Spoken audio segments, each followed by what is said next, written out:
This mod pack looks complete, but the most important content is not working. Towns were not spawning, NPCs were missing, Pokemons were sprites, and half of the content is not actually working. Nothing was crashing, no errors on launch, it was compatibility. And let me show you how I diagnosed it and fixed this amazing mod pack.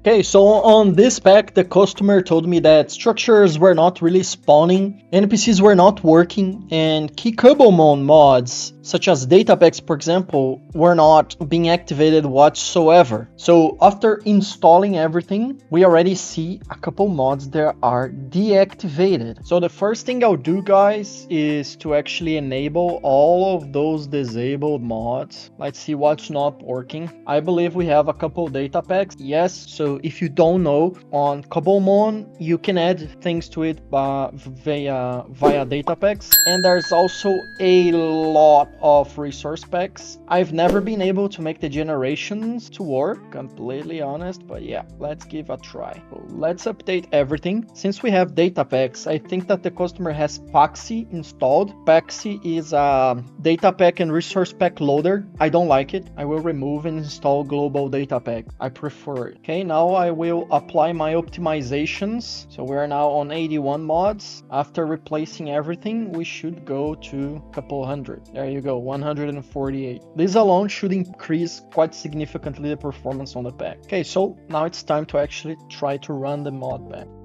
I want to really slow down here because this is where my experience being paid to fix 800 mod packs really matters. And also is where I disagree with most of what the community believes. A lot of people say Fabric is better, Fabric is faster, Fabric is the future. But in practice, especially in large mod packs, that hasn't been my experience at all. From my experience, Fabric is designed to be extremely lightweight, and it gives mod authors a lot of freedom, and it actually seems to be a lot easier to code than Forge. That is great if you're making a small mod or a tightly controlled setup, but when you start stacking dozens or hundreds of mods, that freedom comes with responsibility, and that responsibility falls under the pack builder. This is why you don't see like all the mods 10 Fabric edition, at least that's why I think of. And here's the biggest problem I run with Fabric debugging. Errors often show as obfuscated class numbers, strings of numbers that don't tell you much exactly what the problem is. Here's an example: class underscore a random number. That doesn't really help you to fix the problem, it just tells you that something broke. It's like Minecraft telling you that your redstone is wrong, but not telling exactly which block is it. And if you know a little bit of Java or coding, stack traces serve for a reason, for you to track the source of the problem, or at least the mod. But that's not exactly the only problem. Let's talk about performance, because this is exactly where the myth comes from. And yes, Fabric can actually give you more performance in vanilla scenarios. I agree with that, but in large mod packs, Fabric usually overloads your CPU, and it's so hard to debug, and mods seem to be so poorly coded that it's pretty much impossible to have a good experience on a 400 or 500 mods Fabric mod pack, while this on Forge is completely normal and stable. And yes, Forge and NeoForge are technically heavier, but that's because they are old, they deobfuscate the entire Minecraft code, and they have been the base of Minecraft modding since pretty much day one. So the enforced patterns, they have a more robust code, and more robust code sometimes means that's harder to code, but that's been fixed with NeoForge splitting from Forge, and now the community is actually more connected together. And as an engineer, you don't want silence, you want your code telling exactly which class your exception is coming from. So at this point, the correct move on this pack wasn't really fighting Fabric, because I had an issue that I couldn't track not even which mod was causing, not even which class was causing the issue. So I had the option of spending an hour or maybe 2 or 3 hours trying to figure out, or simply moving to NeoForge where every single mod would work. I had the connector to load the fabric mods that couldn't be ported, and I would be able to make it work in less than 20 minutes. So this is why I migrated the pack to NeoForge. And quick note to all of my YouTube viewers, you're getting 20% off on your first Modpack order and 10% off on your second one if you contact me right there on Fiverr. The link is in the description. And thank you to the over 800 legends who already ordered on Fiverr from me. You changed my life. Now let's get back to the video. Alright, so we finally have the game loading, but now we have to do a few tweaks. Since we have the data packs here, we have to make sure that those data packs load, and especially data packs like this also include assets, such as textures and sounds. And since we have global data packs installed, we must make sure that the data packs are actually loaded. So for example, it's already loading the data packs by default, but if we leave the config just like that, Pokemons will appear just like sprites. So it's always a good idea to make sure it loads the resource packs inside the data packs folder also. Alright, the pack actually loaded and all the Pokemons are spawning just fine. Performance is flawless. I have about 300 FPS, and keep in mind this is single player, so it's very fast, snappy, thanks to 1.21. And one test that we can do is to check the data pack. As you can see, if you do data pack, they are loading. So data pack list, you can see that the data packs are actually loading. And if you want to make sure that the Pokemons are spawning, you can do Pokespawn, and one of the Pokemons, for example, the missing Mons data pack that is included on all the Mons include Duraludon or whatever it's called. And as you can see, it's working perfectly fine. So the Pokemons are actually spawning. But I'm still not happy with this pack, to be completely honest. I could wrap it up here, make the server and deliver it to the customer, but I actually think we can make it better. There you go, that's a little bit more like it. We now have shaders, we can see very far away. The Pokemons are actually spawning correctly in the biomes from all the biomes we've gone, and we even have a couple new structures. Look at that. Let's investigate a little bit further. That's very fancy. Check that out, the reflections. And keep in mind, guys, I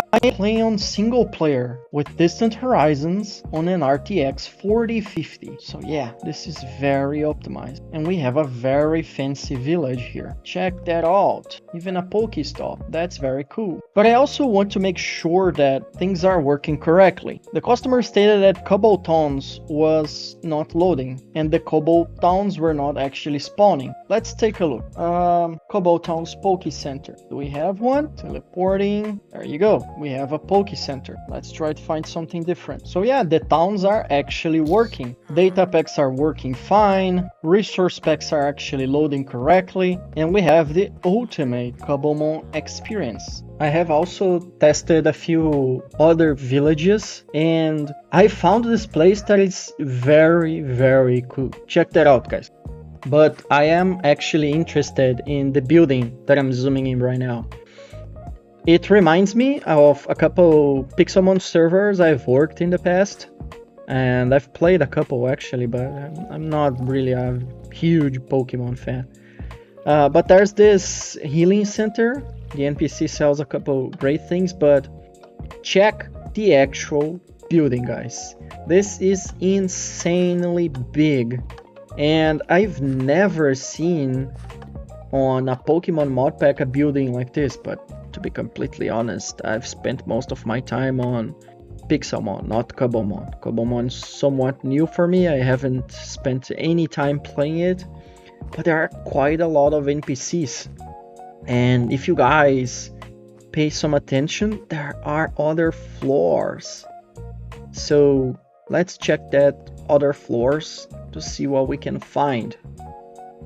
There are some NPCs that sell some variety of items. To be completely honest, I don't really know many of those items. As I've said, no Pokemon fan. But there are other floors, and I think this one is the gardening area. To be completely honest, guys, I didn't really knew that there were other kinds of plants. I only knew the apricorn trees, and they are not even called apricorn trees here. What's going on? Interesting, right?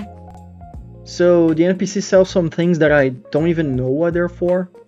Yeah. But I found this very fancy. And behind we have a balcony. Look at that. Interesting. I went also to the Nether to check the things out. Pokemons are spawning just fine, but to be honest, I really have not found anything that different. The Nether's pretty much vanilla with the Pokemons. I flew around but didn't find anything different. But yeah.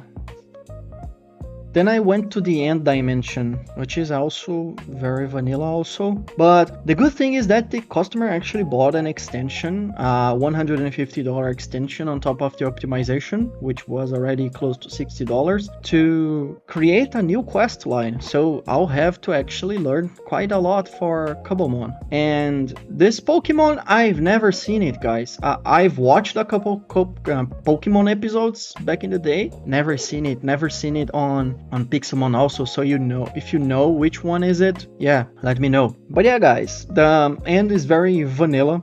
This is one of the regular projects I've been doing recently. I've been very busy in late December and January, and I'd like to thank you guys for the overwhelming support I've been getting on my videos. I am really happy that you guys enjoy. I have never seen people doing what I do, and yeah, this is actually my living. Some people ask if I actually live with this. Yeah, I make a couple thousands a year, like a couple dozens of thousands a year, selling and fixing Minecraft mod packs. Actually, mostly fixing, because I don't sell anything, I don't code. Yeah, but yeah, I'm basically a full-time service provider in the Minecraft niche. And yeah, I know this sounds kind of crazy, but we are in 2026 and people pay for convenience. And when you are an expert that made close to 1,000 mod packs, people really pay you well. So thank you guys, and I'd like to see you guys on the next video.